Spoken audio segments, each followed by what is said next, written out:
हम सभी को पता है कि गांधारी के श्राप के चलते जैसे ही द्वारका नगरी डूबी, श्री कृष्ण ने भी अपना देह त्याग दिया। पर क्या आपने कभी सोचा है कि श्री कृष्ण की प्रिय, उनके दिल के सबसे करीब राधा रानी की मृत्यु कैसे हुई? आखिर उनकी अंतिम इच्छा क्या थी और उन्होंने श्री कृष्ण से ऐसा क्या मांग डाला जो आज भी चर्चा का विषय है? ये एक ऐसी प्रेम कहानी है जो समय से भी परे है। ये वो बंधन है जो तन से नहीं, आत्माओं से जुड़ा हुआ है।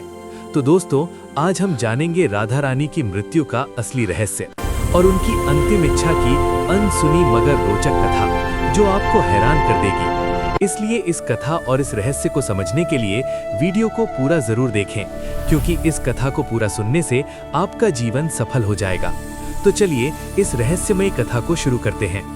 बरसाने की वो पुरानी पगडंडियां जहां पर कभी श्री कृष्ण अपनी लीलाएं किया करते थे, आज भी वहां एक गूंज बाकी थी, प्रेम की, हंसी की, बांसुरी की और उस दुख की जिसने युगों से प्रेमियों को जिंदा रखा है। पर इस कहानी की शुरुआत ना तो बरसाने की उन गलियों से होती है और ना ही वृंदावन से। इस कथा की शुरुआत होती है एक कुंज से, जहां वृद्धा हो चुकी राधा अपने अंतिम समय की प्रतीक्षा कर रही थी। अब वो पुरानी वाली राधा नहीं रही, अब वो वृद्धा हो चुकी थी, लेकिन आज भी उनका हृदय उसी किशोरी राधा का था जो केवल श्री कृष्ण के लिए धड़कता था। उनके चेहरे पर झुर्रियां आ चुकी थीं, लेकिन आज भी जब कोई बांसुरी बजाता तो उनके चेहरे पर रौनक आ जाती, एक हंसी सी छा जाती, मानो पुरानी यादें ताजा हो गई हों। कृष्ण जब मथुरा छोड़कर चले गए, तब उनके वियोग में राधा ने ना तो किसी से विवाह किया और ना ही कहीं आश्रय लिया। वे अकेली ही वृंदावन के एक एकांत कुंज में रहने लगी। उनका दिनचर्या हर दिन सामान्य रहता था। वे सूर्योदय के साथ उठतीं और यमुना के तट पर जाकर जल अर्पण करतीं, जिसके पश्चात वे वापस कुटिया में लौट जातीं और दिन भर श्री कृष्ण के आने का इंतजार करतीं, मानो उन्हें पूरा विश्वास हो कि श्री कृष्ण एक दिन उनसे मिलने जरूर आएंगे। गांव वाले राधा को साध्वी समझते थे। उन्हें उनके बारे में कुछ नहीं पता था। वे नहीं जानते थे कि वो कौन है और कहां से आई हैं, पर सभी को ये बात पता थी कि वो जो भी हो, वो अपना सब कुछ केवल और केवल श्री कृष्ण को मानती हैं। एक दिन राधा अपने दैनिक दिनचर्या के तहत यमुना के तट पर जल अर्पण कर रही थीं। तभी उन्होंने अचानक आसमान की ओर देखा। हवा में सन्नाटा सा छा गया और उनके हृदय में एक कंपकपी सी दौड़ गई, मानो पूरा ब्रह्मांड उन्हें कुछ कहना चाह रहा हो। और उसी दिन शाम को वे अपनी कुटिया के बाहर तुलसी के पौधे के पास बैठ गईं और उन्हें प्रणाम करते हुए कहा कि अब मेरे जाने का समय आ गया है, पर मैं यूं ही नहीं जाऊंगी। मैं तब तक नहीं जाऊंगी जब तक स्वयं श्री कृष्ण मुझे विदा न कर दें। राधा ने कहा कि मैं अपना देह तभी त्यागूंगी जब श्री कृष्ण अपने साक्षात रूप में मेरे सामने आएंगे और प्रेम से मेरा नाम पुकारेंगे, राधे। उनकी ये इच्छा सुनकर गांव वाले चौंक गए और सोच में पड़ गए कि आखिर इतने बड़े राजा इस वृद्ध महिला से मिलने क्यों आएंगे। पर किसी ने भी राधा की भक्ति पर संदेह नहीं किया, क्योंकि उन्होंने जीवन भर सिर्फ प्रेम की परिभाषा को जिया था। उनके मन में श्री कृष्ण का अद्भुत प्रेम था और दूसरी तरफ द्वारका में बैठे श्री कृष्ण, जिनके पास सब कुछ था, पर फिर भी उनका दिल आज सूनापन झेल रहा था। कहते हैं ना कि सब कुछ पाकर भी आदमी के पास कुछ नहीं होता। आज श्री कृष्ण की हालत भी वैसी ही थी, लेकिन उन्हें अब अंदर से एक खिंचाव सा महसूस हो रहा था। उन्होंने अपनी आंखें बंद की और राधा की पुकार उनके कानों में गूंज पड़ी। इस पल श्री कृष्ण की आंखों में आंसू थे, पर हृदय में सुकून। उन्होंने तुरंत सब कुछ छोड़कर उसी पल एकांत कुंज की ओर प्रस्थान किया, जहां राधा रानी उनका इंतजार कर रही थीं। जब श्री कृष्ण वहां पहुंचे तो राधा कुटिया के बाहर तुलसी के पेड़ के पास बैठी हुई थीं। उनकी आंखें बंद थीं और वे ध्यान में लीन थीं। कृष्ण ने धीरे से कहा, राधे। ये शब्द सुनकर राधा की आंखें खुली और उनके चेहरे पर एक चमक छा गई। उनकी आंखों में वो प्रेम था जो ना कहा जा सकता था और ना ही छुपाया जा सकता था। राधा मुस्कुराईं और श्री कृष्ण से कहा, प्रभु, अब मेरे जाने का समय आ गया है। अब मेरी आत्मा केवल विश्राम चाहती है। ये सुनकर श्री कृष्ण ने राधा का हाथ थाम लिया। अब राधा की सांसें धीरे धीरे धीमी होने लगी और उन्होंने वहीं तुलसी के पेड़ के नीचे अपने प्राण त्याग दिए। किंतु ये अंत नहीं था। इसी पल वो रहस्य ने जन्म लिया जिसे सुनकर आप चौंक जाएंगे। राधा की आत्मा को तो मोक्ष मिल गया, पर उनके आखिरी शब्द अब भी श्री कृष्ण के कानों में गूंज रहे थे। राधा ने अपने अंतिम पलों में कहा था, प्रभु, जब इस धरती से प्रेम का अर्थ मिटने लगेगा तब मैं फिर लौटूंगी। मुझे फिर जन्म लेना होगा, क्योंकि प्रेम जीवन का प्रमुख हिस्सा है और उसे मिटने नहीं दिया जा सकता। जहां राधा ने अपनी देह त्यागी थी, वहां एक नया पौधा उगा जो तुलसी से भी अधिक उज्जवल था, मानो कोई स्वर्गीय पौधा हो। गांव के लोग उसे राधा वृक्ष के नाम से पुकारने लगे और वहां पूजा पाठ करने लगे। पर किसी को नहीं पता था कि उस पौधे के नीचे एक रहस्य पल रहा था। वो रहस्य था राधा के पुनर्जन्म का, जो आपको चकित कर देगा। कई युग बीतने के बाद जब प्रेम का मूल्य घटने लगा और लोग सिर्फ वासना में डूबने लगे, तब बरसाने से कुछ दूर एक साधारण किसान के घर में एक कन्या का जन्म हुआ। उसका नाम ललिता रखा गया। पर ये कोई साधारण कन्या नहीं थी। वो बिना किसी के सिखाए ही बांसुरी की मधुर धुन बजा लेती थी। उसकी बांसुरी की आवाज सुनते ही पेड़ों के पत्ते हिलने लगते और पक्षी झूम उठते। गांव के लोग कहने लगे कि ये कोई साधारण लड़की नहीं, बल्कि किसी देवी का अवतार है। वे कहते कि इसे देखकर राधा की याद आ जाती है। ललिता जब 7 साल की हुई तो एक दिन वो यमुना के किनारे बैठी थी।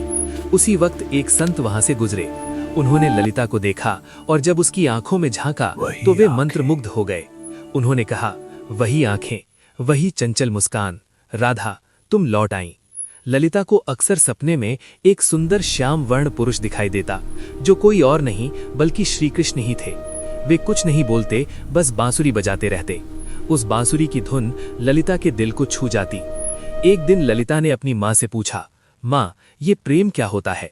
तब उनकी माँ ने जवाब दिया, बेटी, तू अभी बच्ची है, तुझे प्रेम का क्या पता। ललिता चुप हो गई, लेकिन उसकी आंखों में एक पुराना दर्द था, मानो उसने ये सवाल पहले भी किसी और जन्म में पूछा हो। जब ललिता 13 साल की हो गई तो एक दिन वो यमुना तट के पास बैठकर बांसुरी बजा रही थी कि तभी अचानक उसकी बांसुरी से अलग धुन निकलने लगी। वही धुन जो श्री कृष्ण उनके सपनों में आकर बजारा करते थे। अचानक वहां की जमीन थोड़ी सी फटी और एक मूर्ति सी दिखाई दी। ललिता ने उस मूर्ति को निकाला। वो मूर्ति एक स्त्री की थी जिसने बांसुरी पकड़ी हुई थी। जैसे ही ललिता ने उस मूर्ति को अपने हाथ में उठाया, उस मूर्ति से एक दिव्य आवाज निकली जिसने कहा, तुम लौट आई राधे। ललिता चौंक गई। आखिर ये कौन थी और क्यों उसका नाम राधे पुकारा जा रहा था? तो चलिए जानते हैं अब आगे की कथा, जो और भी रोमांचक और रहस्यमयी है। उस दिन के बाद ललिता का व्यवहार बदलता जा रहा था। अब वो गहराइयों में सोचने लगी थी। वो जानना चाहती थी कि वो कौन है और उसका जन्म क्यों हुआ है। आखिर क्यों उसे प्रेम और कृष्ण जैसे शब्द इतना आकर्षित करते हैं। उसी दौरान एक संत हिमालय से कई वर्षों की तपस्या कर बरसाने लौट रहे थे। जब उन्होंने ललिता को देखा तो वे स्तंभ रह गए।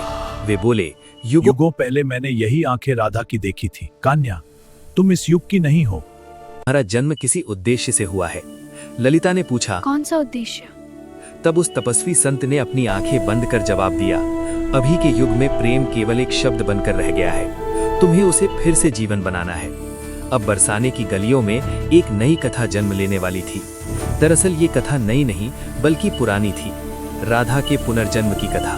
अब ललिता किशोर अवस्था में पहुंच चुकी थी।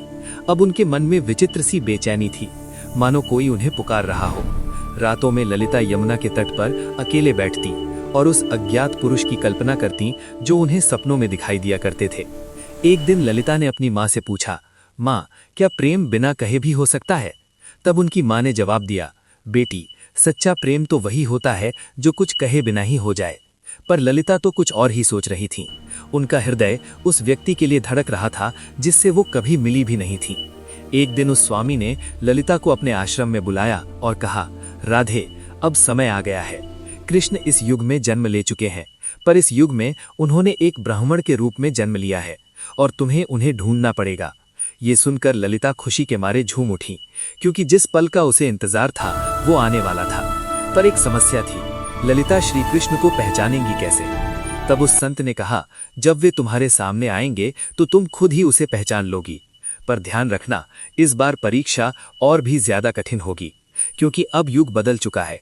अब तुम्हारा प्रेम व्यक्तिगत नहीं रहा, बल्कि अब तुम्हें लोगों और समाज का सामना करते हुए पूरे संसार को प्रेम का अर्थ समझाना होगा। अब श्री कृष्ण पुनर्जन्म ले चुके थे और एक नवयुवक साधु के रूप में थे, जिनका नाम अनंतानंद था, जो लोगों को उपदेश दिया करते थे। पर कोई नहीं जानता था कि असल में अनंतानंद है कौन।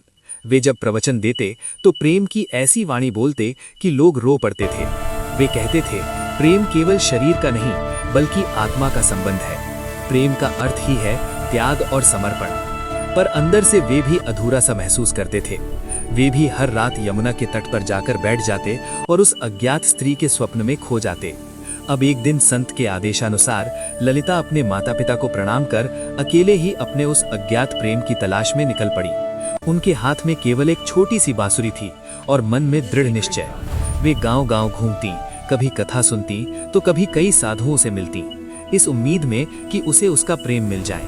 पर किसी साधु में वो तेज नहीं था जिसकी तलाश ललिता को थी। एक दिन उसे एक वृद्ध महिला मिली जिसने उससे पूछा, बेटी तुम इधर उधर क्यों भटक रही हो? तब ललिता ने कहा, मुझे किसी की तलाश है। उस वृद्ध महिला ने ललिता में राधा सा तेज देखा और उसे सुझाव दिया, अगर आपको ये वीडियो अच्छी लगी हो तो वीडियो को लाइक करें। इसके आगे का भाग जल्द ही इसी चैनल पर आएगा, इसलिए सब्सक्राइब जरूर करें।